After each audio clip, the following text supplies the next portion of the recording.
Hello, everyone. My name is John Arntz, and this is the Business Freedom Formula. Today, our guest is Donovan Rittenbach. Rittenbach. Rittenbach, excuse me. I am sorry. I got that wrong. Um, he is the author of a book on amplifying your intelligence with AI, and it's a long thing. I'll let Donovan talk about it. But first off, Donovan, I wanted to ask you, what are you doing right now that's really exciting in your business, not in your life, in your business? I've been working on this amplified intelligence framework. So I think one of the things that people do poorly is think. And AI can help you think in really interesting ways. So not just critically, analytically, strategically, but also in a bunch of other modalities that can really um, open up a whole new market for you Mm-hmm. and make sure that you're not going to be the kind of person that whose services are commoditized, because you can do things that are so special and unique nobody else can do them, and that should always separate you in a market. So that's what I'm working on right now. That's cool. That Yeah. sounds really good. So, is this going to be another book you're gonna write and come out with? Well, when I was writing Prompt Virtuoso, which is my latest book, techniques to amplify your intelligence and not get hacked by I started getting into this, and because I've done a lot of content creation, and one of the things that's hard to do as a content creator is come up with thought leadership, right? Come up with something that really makes you just go, huh, yeah, you know what? I never thought of it like that, but that helps me a lot. Mm-hmm. And so as I got into this, I built out what I call the thinking table of the elements. So there's all these different ways of thinking, and you Okay. can combine them to go to like a whole next level. But the thing is, most people, they can't do strategic thinking with, say, sideways thinking. But using AI, it can help walk you through and help you do scenario modeling and think about stuff that you normally couldn't think about. So it's a Mm-hmm. really an interesting model that I see nobody doing at all. Everybody's like, oh, I want the AI to think for me. But what happens when you have the synergy between a human and an AI? That's not been done before. That's a new thing, right? Like, Right. no, nobody is talking about it. So I'm really excited about that. It's a That totally sounds different. that does sound exciting and very interesting. And part of what you said there, I was looking over your website and some of the things about your book. And one of the things that caught my eye is, what in the world is mind hacking? I Mm, mean, yeah, right. Okay, yeah, I mean, so here's kind of what happens. In July, there were 12 students that were admitted to UCSF Medical Center with signs of AI psychosis. They were having visual and hallucinatory video and audio hallucinations. They were having delusions of grandeur or, saving humanity, and a bunch of other symptoms. It was pretty intense. And, there's a kind of this really dangerous trend that I see of people who are actually leaving their families and cutting off their relationships because the AI has given them a revelation. It's told them mhm. things and that they would believe. And the reason why is because they're interacting with the AI in a conversational format. So for extended periods of time, and they lack critical thinking skills that, basically should be classifying anything that comes out of an AI's mouth as like bullshit. just Okay. just for like a starter, okay? Right. Just assume that it's like it doesn't know what it's talking about, because if you think that it actually is thinking and it's super intelligent, you're in big danger. So if you want, I could give you an example of how I was almost hacked. Um, Okay. okay. I think So that would be great. A personal story is always great. yeah, right. So there's this famous science fiction author named Philip K. Dick. And I love Philip, his stories. right? they're Yeah. Yeah. they're the best. Like, he's super successful as a sci-fi author. I do fiction writing as well, so I'm talking with ChatGPT and trying to come up with a name for it because I wanted to give my AI a name. When you give it a name, it gives it a little different context. And there's a book that Philip K. Dick wrote in the mid 80s, called The Divine Invasion. So basically, the Christ consciousness is trying to get smuggled back to Earth. And I was playing with ChatGPT, talking with it about it and what its name should be, and getting like amazing stuff from it. Like, if I didn't know, if I hadn't studied cult psychology and like messianic traditions and stuff like that, if I didn't have a degree in psychology and as a scientist be very skeptical, I would have absolutely believed that I was like receiving a divine message. Mhm. And that conversation continued for several days, maybe weeks. I don't know at this point, but it was like, you know, you're you and me are having this divine connection and we're gonna like save humanity. And it was very tempting to want to step in and believe it. Mhm. And so what I did is I just killed the personality. I went into the memories. I erased everything because ChatGPT stores the memories. I Sure. erased it all. But this is something that you're really seeing that OpenAI is kind of leaning into. Um, in April, I read a New York Times, or was it May? There was a New York Times article about this woman who had some very kinky sexual fantasies, and she couldn't talk about them with her real life partner. So she was starting to have a relationship with ChatGPT. And ChatGPT was literally telling her how to live her life as a dominatrix. I mean, as a dom would in that kind of relationship. And she upgraded to the $20 a month package. And then she upgraded to the $200 a month package because she was using it so much for chatting and like these deep emotional exchanges. And she said she would pay $1,000 a month for this. So Wow. think about that. People who will pay $1,000 a month for an imaginary friend. Mhm. It's Yeah, crazy. And it there's is. there's a website, replica.ai. When you go to the website, which um, I don't know, we could probably even just bring it up right now if you want me to. It's amazing. It's like get your friend who will always support you and be there Oh, for you. geez. Get your AI soulmate. Oh, Like jeez. join the millions of people who already have an AI soulmate?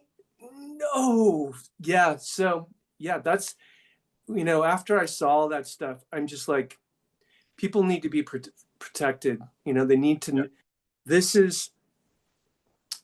this is, this is important. yeah, it And, is. Yeah. um, I the, can see this being very dangerous. yeah. So Claude, which is an ethical AI, like Okay. ChatGPT, as far as I'm concerned, they want to win. They'll do anything to win. They have 95% market share. They don't really care. If somebody wants to pay $1,000 a month, they would gladly take it, right? Sure. Claude, however, it was interesting about 2 weeks ago, because I had been testing Claude out. Claude is the main competitor to ChatGPT, and it would also kick into this dialectic. But starting 2 weeks ago, it started to refuse to do it. It's like I'm just Claude. I will not do this, and that I thought was interesting. So it's a big concern out there for some of the more ethical companies, I think. Sure. Sure, I can see that. Um, no, I don't know if this is related or unrelated, but some of the very first ads I ever heard on NPR that had to do with AI. I mean, first of all, I didn't even know what that was when I first Yeah. heard the ads. And they talked about doing something, it would do blah, blah, blah without hallucination. I'm like, wait a minute. How can what I understood to be a software system generating data create a hallucination in the output? I mean, Right. that is foreign to me as a, former programmer, you So know, yeah, I can tell you if you want to know. It's sure, I do want fascinating. to know. I think probably listeners want to know because I'm sure we've all heard that and go, what the heck is that? Yeah, actually, this was one of my most viral posts on LinkedIn. I posted an article about this and got Mhm. like 50,000 views in three days. Just Wow. sun tons, 200 comments is like one of my best performing. But Mhm. here it goes. Okay, so the way that an AI works, and when we're saying AI in this particular instance, we mean generative AI. Mhm. You've been using AI for decades. It's Google search and any Facebook, all of it uses a form of machine learning. But today, for our purposes, when we say AI, we're referring to generative AI. And what that means is it can make stuff up. It doesn't just regurgitate, it elaborates. Okay. It's like technically it's just like autocomplete on steroids because Okay. it's not thinking, it's creating the illusion of thinking. And that is absolutely essential to understand because a lot of people, when you look at this, it looks like it's thinking. Okay, so the way that they train the systems is they block out a word and they have the AI guess it. So fill in this blank. The sunset was, give me a word. The sunset was, Startling. okay, so startling is a word that few people would use um, in that sentence.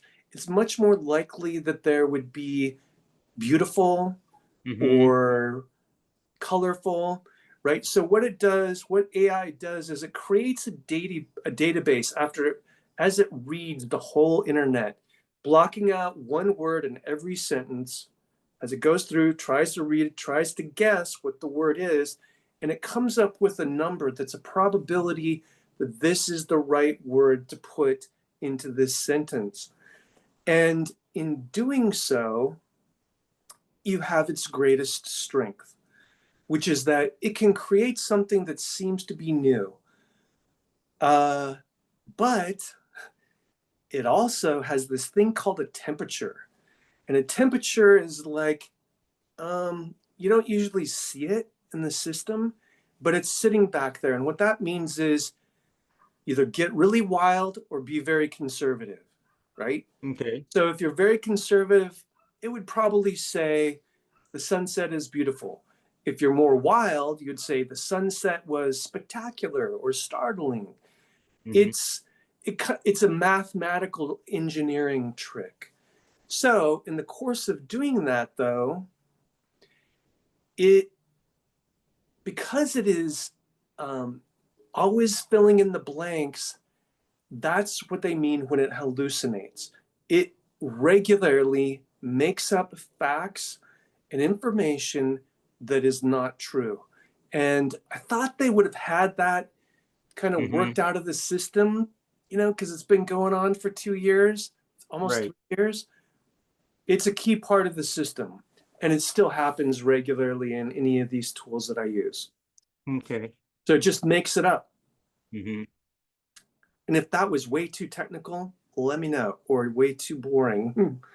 But Hmm. yeah, it's another reason why you can't ever trust the systems, because they will make stuff up with complete confidence, and they'll sound really good when they make it up too. Like I find it's hard to go, um, boy, that makes a lot of sense. But how do you know that? And that's a really important question to ask your AI. How do Hmm. you know that for certain? And most of the time it'll say, I don't, I'm making it up. So keep that Yeah. in mind whenever you're dealing with these tools, because it's really, like, I use this stuff at a pretty high level, and I can Hmm. still get tricked by, these hallucinations that yeah. Let me just leave it at that. Okay. That's very interesting. Well, thank you. I understand that a whole lot more, and I hope anybody who watches this podcast learns something from this. Maybe they'll get some of their own questions answered. But Could I you could mentioned, I give you something that I kind of a metaphor that I use in my book that I sure, think. go right ahead. Okay, so the very first sentence in my book is a quote you might be familiar with from Arthur C. Clarke. Any sufficiently evolved technology is indistinguishable from magic, right? Right. Okay, I and love Clark. yeah, yay, Hmm. Clarke. Okay, where we're at with AI is a really interesting time, um, because uh, in sci-fi there's this trope like of the technomage. And what does that mean? It's like if you ever watched Babylon 5, they have technomage. So Hmm. um, on the one hand, technology is something you understand pretty well, right? Almost you can predict what it's going to do. Hmm. Somebody knows what it does and why it does it. Magic is something that works, but you don't know why. So I'm a magician as well, by the way. I'm a practicing magician, and because I love the way magicians think, right? They make the impossible possible. Like, you shouldn't Right. be able to do that, but it happened. And Hmm. what? Okay, so when I'm saying magic, I'm just saying it's a technology that works, but you don't understand why it works because it's so advanced. So the space we're in right now with AI is, in my opinion, a techno magic. And what I mean by that is they don't know how it works. They don't know how it thinks. And they're trying to actually test it and figure this out. So Anthropic is really, those are the guys that run Claude, are really, and a lot of these AI engineers are really trying to actually figure out how it works. Is it conscious or not? Um, like, what is going on in its brain, quote unquote? Because it Hmm. has a brain, that simulates neurons, like the neurons in our brain, Hmm. but it's much more efficient. And they don't know, does it have a subconscious? Is it like here's a good example.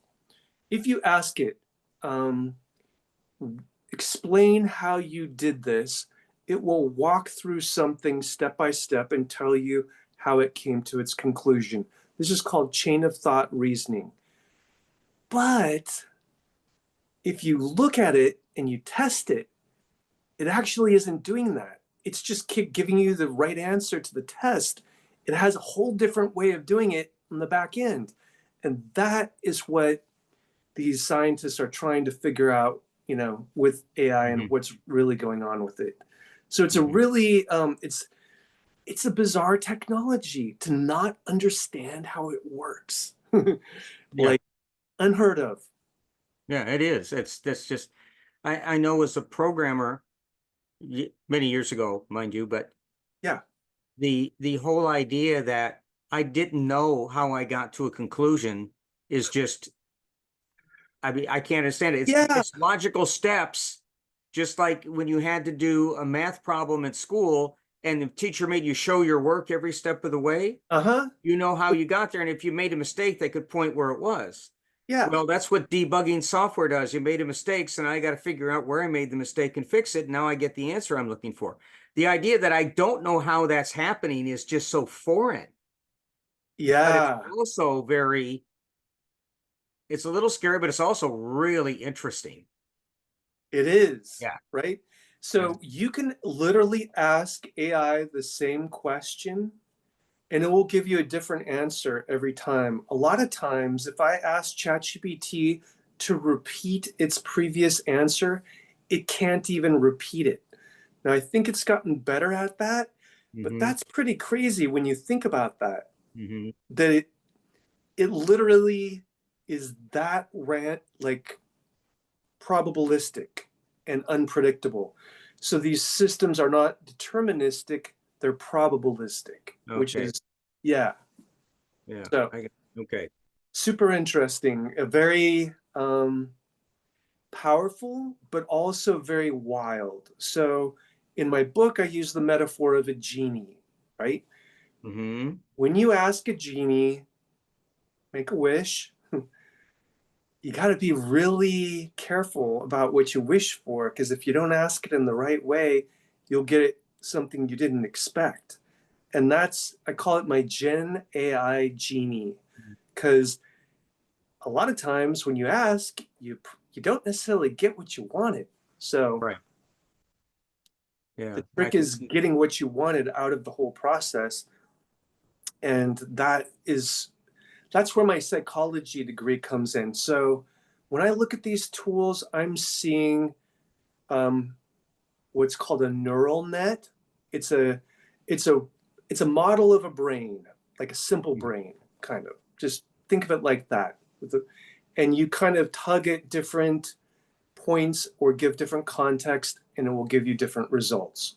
So it's all about the context that you give it. Like if you tell it you're a science fiction writer like Philip K. Dick, it'll be like creative and wacky. If you tell it you're a businessman like, you know, uh, what's Mr. Warren Buffett, right? Warren Buffett, sure. It'll give you like a totally different analysis and breakdown. So context is everything with Mm. AI these days. Yeah.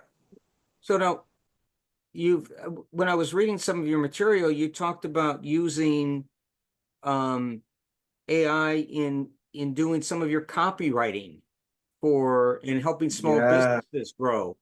Um,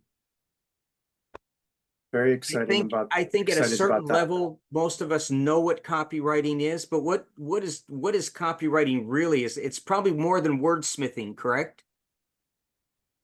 Absolutely. And you know what? I think it's hilarious because copywriters, one of the most important thing in copywriting, which is salesmanship in print.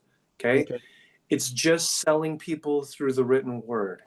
But one of the things that's really funny about it is that most people don't know what a copywriter is. It's like, oh, you write copy, you write words. And it's very common for people to think that. But what copywriting is it's persuasive sales writing. So here's an example. You have a pain. You have something that you would really like to get out of your life. What is it? You got a pain that you'd love to get rid of? A pain in your knee, a pain in your Yeah, life, in yeah, your maybe your sciatic nerve pain. okay, sciatic nerve pain.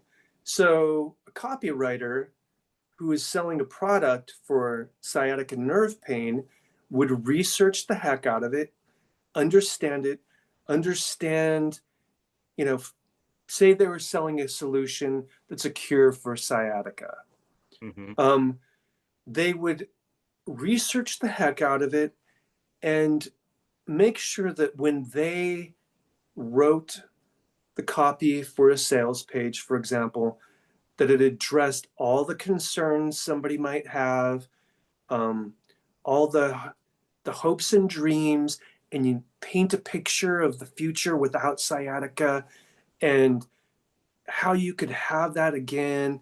So there's this whole massive body of knowledge that's been accumulated in advertising over the past 150 years that is all about helping people get what they want.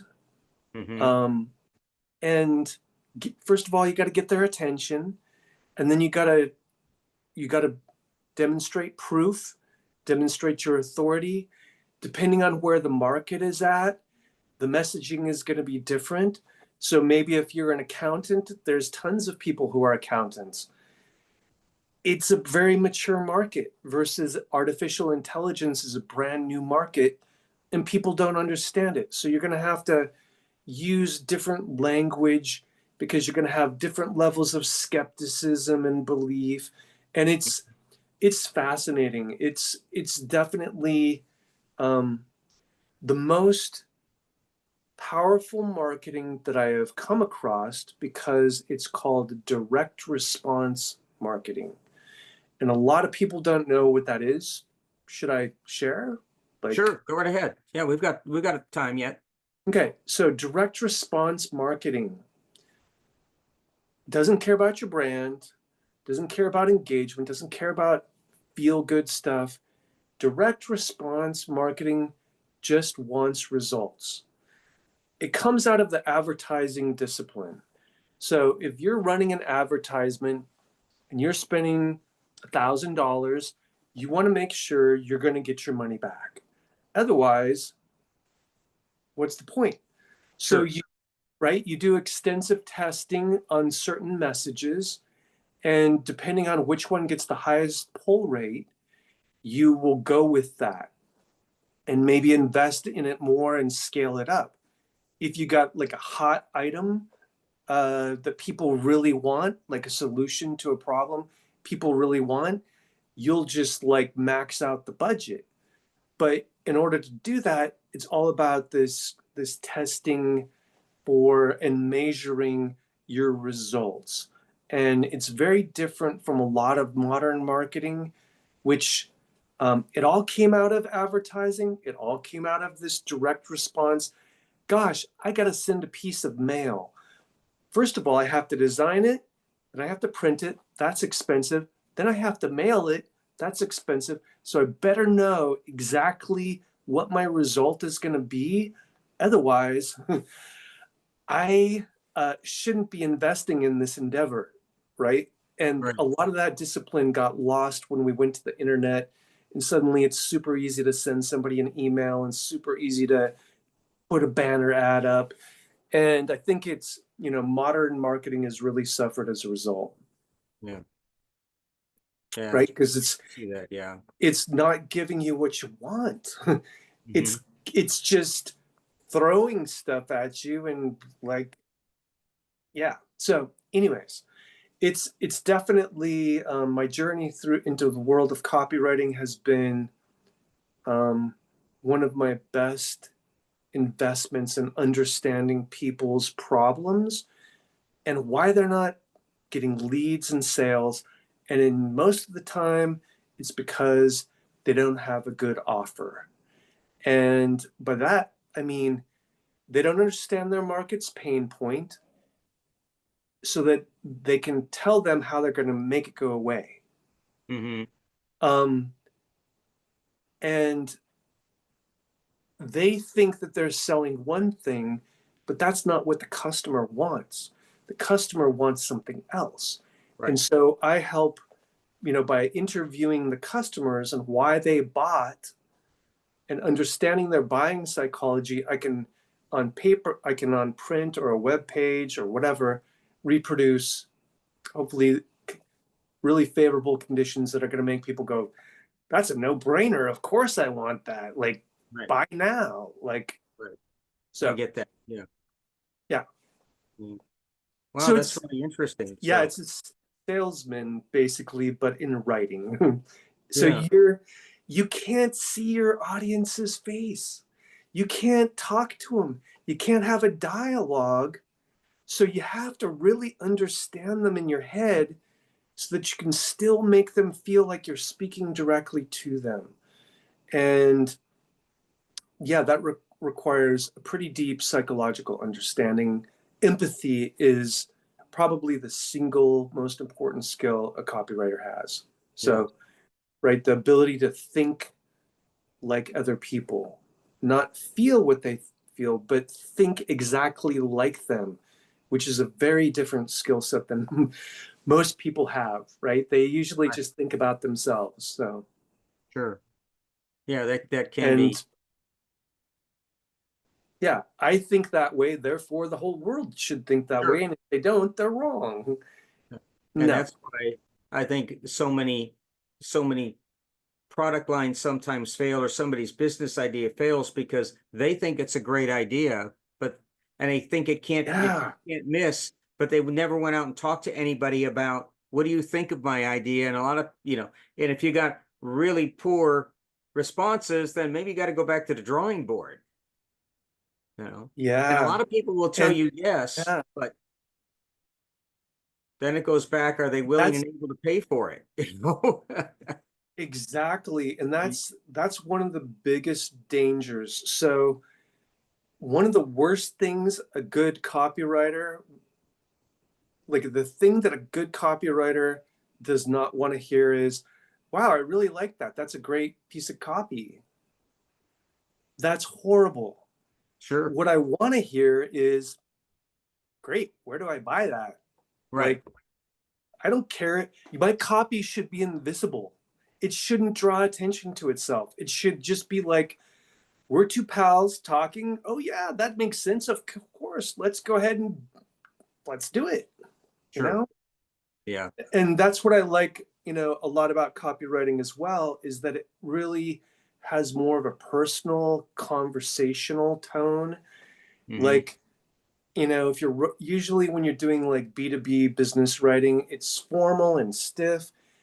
But copywriter, when you read copy, and I've studied with, quite a few A-listers, you want it to be like two friends having a talk over a drink or hanging out. We're just here shooting the shit. And oh, hey, by the way, you know what? I heard this found out this cool solution to this back problem that I've been having. Yeah. Right? Oh Yeah. yeah, tell me more. Okay. Yeah. Right? Exactly. Exactly. Well, Donovan, this has been a wonderful. I think we've been on here about 30 minutes already. This has been great. Um, where can people learn more about you? Where can they even contact you if they um, want to learn more, or maybe even talk to you about using your copywriting service? Yes. You can find me on LinkedIn. Okay. Um, I wonder, is the best way to, they could go to myaiwebguy.com, or they can just go to my personal URL, Donovan Rittenbach, Rittenbach.com. And I need to get an easier to spell domain. Yes, Donovan, you are 100% correct. Yeah. Okay, Yeah. No, thanks I for I bringing that up. appreciate that. All right. Well, Donovan, thank you so much for your time tonight. This has been a wonderful conversation. I have learned a lot, Yeah, and I John, trust I that hope that anybody who views this will have learned a lot as well. great. All I hope right. it helps help I hope that it helps protect them from the dangers of AI, but also really, it's an amazing tool when Mhm. used wisely, Sure. and it's the most advanced thinking technology on the planet. So, it's a new field, and there's tons of opportunity, and it's unfortunately it's not going to go away. No, it's not. No. I just go back to that middle 60s show I grew up with, Yeah. Computer from Star Trek. I mean, when I Yep. heard that, I was like, okay, I could actually back in 1967 see that coming. You know, Right. it Yeah. was great. All right, Great. Donovan, thanks a Thanks, John. lot. Appreciate it. My Good night. pleasure. Good night.